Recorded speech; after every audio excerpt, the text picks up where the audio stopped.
Hello guys, কেমন আছো বন্ধুরা? তো আজকে আমি এই ভিডিওটা করছি তোমাদেরকে একটা জানাবো, একটা খবর দেব বলে। এখন এই সিচুয়েশানে, এই ওয়েদারে কিন্তু প্রত্যেকের শরীর খারাপ হচ্ছে। তো ঘরে ঘরে যা কারোর মুখে শুনবে না যে আমরা কেউ ভালো আছি।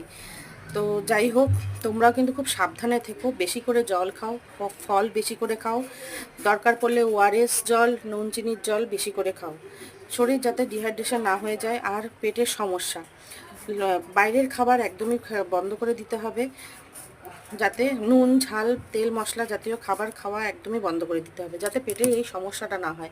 এখন কিন্তু সবারই আমাশা, বমি এই জিনিসটা কিন্তু খুব দেখা দিচ্ছে। এটা ভাইরাস বলো বা ওয়েদারের থেকে বলো বা জলের থেকে বলো, যার থেকেই বলো, এটা কিন্তু হচ্ছে। তো সুতরাং তোমরা কিন্তু সাবধানে থেকো, যাতে তোমাদেরকে এই সিচুয়েশনে না আসতে হয়।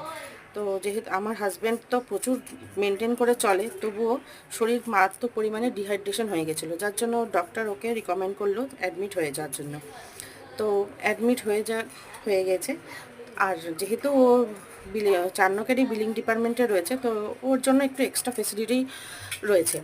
তো পরের দিন ওর ডিসচার্জ ছিল। ওকে বেশি দিন, ওকে 2 দিনের বেশি ওকে হসপিটালে রাখতে হয়নি। স্যালাইন ফ্লুইড চলেছে 9টা, ফ্লুইড চালানোর পরে দুটো মেডিসিন ছিল, নর্মাল মেডিসিনই ছিল। তো সেগুলো নিয়েছে ঠিকঠাক মতন, ও রিকভারি করে গেছে। তো পরের দিন যেহেতু ডিসচার্জ ছিল, তো আমিও সেখানে চলে গিয়েছিলাম। আর সেখানে কিন্তু লাঞ্চে আমারও ব্যবস্থা করে দিয়েছিল ওর সাথে সাথে। আর সেখানে ছিল নর্মাল ডায়েট, ভাত ডাল সবজি, ব্যাস। তো ভিডিওটা ভালো লাগলে অবশ্যই লাইক করো, শেয়ার করো, কমেন্ট করো।